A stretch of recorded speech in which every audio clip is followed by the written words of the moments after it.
And Barak Yahweh, Barakatha, Yahweh Shah, Barak Yahweh, Barakatha, Yahweh Shah, Bahasham, Rakakwadash, double honors to the apostles, the elders. Salutations to you, sincere brothers, teaching in truth and in sincerity. Lesson will be entitled David's Integrity. 1 Samuel 18:1. And it came to pass when he had made an end of speaking unto Saul that the spirit of Jonathan was knit with the spirit of David, and Jonathan loved him as his own soul. Knit in the Hebrew is going into how they bonded, a brotherly covenant, going into their brotherly love. Verse 2, and Saul took him that day and would let him go no more home to his father's house. Him referring to David. Then Jonathan and David made a covenant. Why? Going back to verse 1, how Jonathan was knit with the spirit of David, and Jonathan loved him as his own spirit. Back into verse 3. Then Jonathan and David made a covenant because he loved him as his own spirit. And Jonathan stripped himself of the robe that was on him and gave it to David, and his garments, even to his sword, and to his bow, and to his girdle. And David went out whithersoever Saul sent him, and behaved himself wisely. And Saul set him over the men of war, and he was accepted in the sight of all people, and also in the sight of Saul's servants. And it came to pass, as they came, when David was returned from the slaughter of the Philistine, that the women came out of all cities of Israel, singing and dancing to meet King Saul with tabrets and with joy and with instruments of music. And the women answered one another as they played, and said, Saul has slain his thousands, and David his 10,000s. And Saul was very wroth, meaning angry, and the saying displeased him, and he said, they have ascribed unto David 10,000s, and to me they have ascribed but thousands. And what can he have? Salakia. And what can he have more but the kingdom? And Saul eyed David from that day and forward.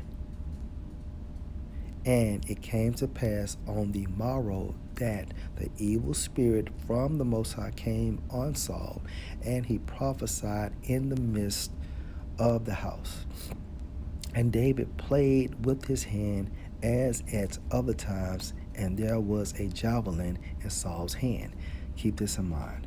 Let's go to 1 Samuel 19:1. And Saul spoke to Jonathan, his son, and to all his servants, that they should kill David. Why? Because Yahweh Bahasham, Yahweh Shah, sent an evil spirit on Saul. Okay? Remember, this thing called life is nothing but a movie, okay, that Yahweh and Yahweh Shah produced. Verse 2. But Jonathan, Saul's son, delighted much in David. Why? Going into how much Jonathan loved David. But Jonathan, Saul's son, delighted much in David. And Jonathan told David, saying, Saul, my father, seek to kill you. Now therefore I pray you, take heed to yourself until the morning, and abide in a secret place, and hide yourself. And I will go out and stand beside my father in the field where you are, and I will commune with my father for you, and what I see, that I will tell you. Now we see who's Jonathan's allegiance to. Okay? And Jonathan spoke good of David unto Saul his father, and said unto him, Let not the king sin against his servant, against David, because he has not sinned against you, and because his works have been to thee ward very good. Meaning you word very good. For he did put his life in his hand and slew the Philistine, and the Lord Yahweh wrought a great salvation for all Israel. You saw it and did rejoice. Wherefore then will you sin against innocent blood to slay David without a cause? And Saul listened unto the voice of Jonathan, and Saul sware, As the Lord Yahweh lived, he shall not be slain. And Jonathan called David, and Jonathan showed him all those things. And Jonathan brought David to Saul, and he was in his presence, as in times past. And there was war again, and David went out and fought with the Philistines, and slew them with a great slaughter.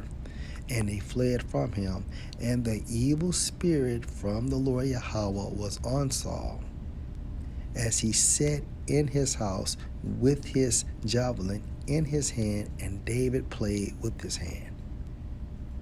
And Saul sought to smite David even to the wall with the javelin, but he slipped away out of Saul's presence.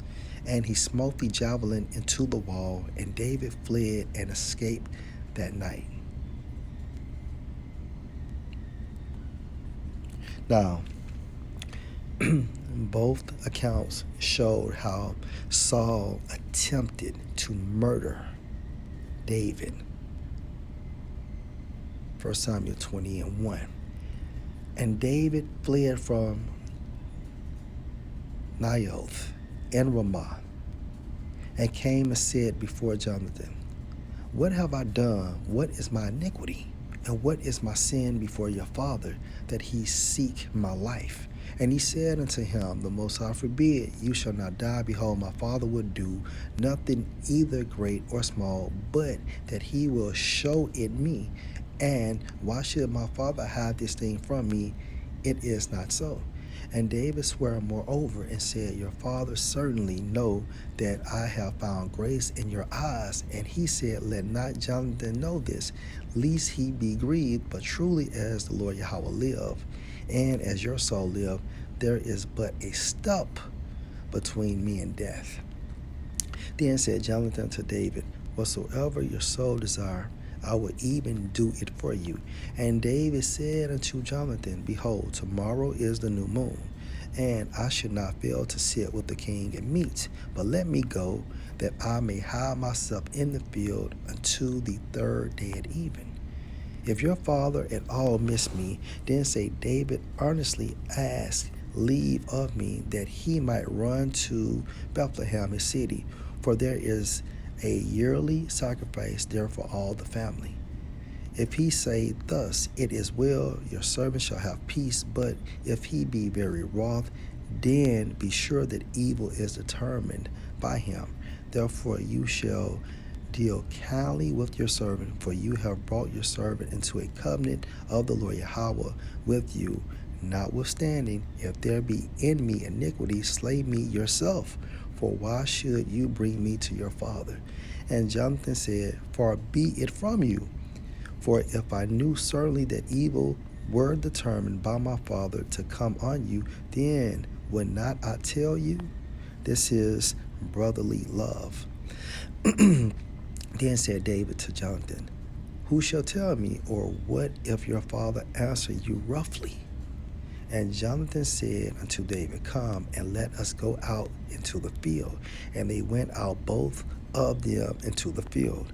And Jonathan said unto David, O Lord Yahweh, the power of Israel, when I have sounded my father about tomorrow, any time, or the third day, and behold, if there be good toward David, and I then sin not unto you, and show it you, the Lord Yahweh do so, and much more to Jonathan. But if it please my father to do evil, then I will show it you, and send you away, that you may go in peace, and that and the Lord Yahweh be with you, and as Salakia. Let me read that again. I will show it you and send you away, that you may go in peace, and the Lord Yahweh will be with you as he has been with my father. And you shall not only while yet I live show me the kindness of the Lord Yahweh, that I die not, but also you shall not cut off your kindness from my house forever. No, not when the Lord Yahweh have cut off your enemies of David, everyone from the face of earth. And Jonathan saw King David. Salakia. Jonathan saw David as king via the Holy Spirit. Okay? He's prophesying. Verse 16, so Jonathan made a covenant with the house of David, saying, let the Lord Yahweh even require it at the hand of David's enemies. And Jonathan caused David to swear again, because he loved him, for he loved him as he loved his own soul.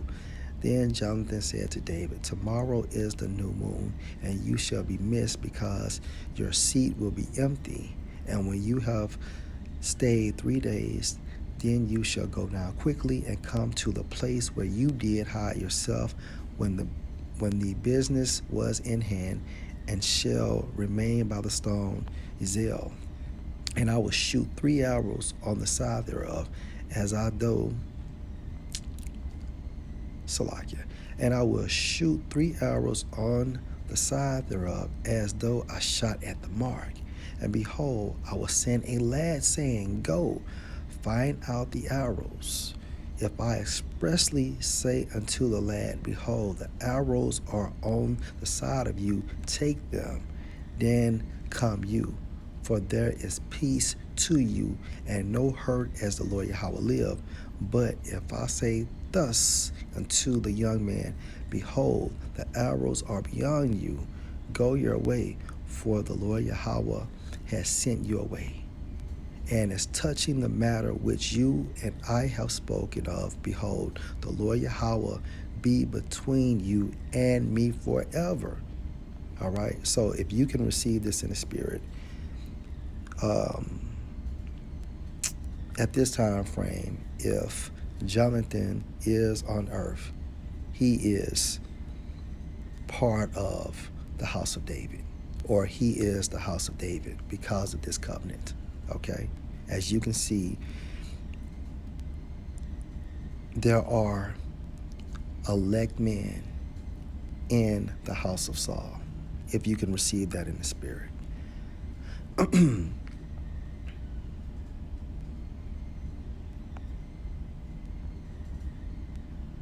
All right, so let's go back to it. So David hid himself in the field. When the new moon was come, the king sat him down to eat meat, and the king sat on his seat, as at other times, even on a seat by the wall. And Jonathan rose, and Abner sat by Saul's side, and David's place was empty. Nevertheless, Saul spoke not anything that day, for he thought something had befallen him. He is not clean, surely he is not clean. And it came to pass on the morrow, which was the 2nd day of the month, that David's place was empty. And Saul said unto Jonathan his son, wherefore come not the son of Jesse to meet, neither yesterday nor today? And Jonathan answered Saul, David earnestly asked leave of me to go to Bethlehem. And he said, let me go, I pray you, for our family have a sacrifice in the city, and my brother. He have commanded me to be there. And now, if I have found favor in your eyes, let me get away, I pray you, and see my brethren. Therefore he came not unto the king's table. Then Saul's anger was kindled against Jonathan, and he said unto him, you son of the perverse, rebellious woman, do not I know that you have chosen the son of Jesse to your own confusion, and unto the confusion of your mother's nakedness? All right. Now, the reason why I got these 3 accounts out is going into David's integrity. Integrity goes into the definition or the origin of innocence. Okay? Now, we know that King David was innocent, and more importantly, he moved in the spirit of Yahweh Bahasham Yahushua. All right, there was actually times that he could have killed Saul, and he didn't, because he respected Saul as being Yahweh's anointed. Now, the point of this lesson is, not one time did King David influence Jonathan to leave his father and move with him. Going into the title of this lesson, David's integrity, David's innocence. Lord will, you're edified. Shalom.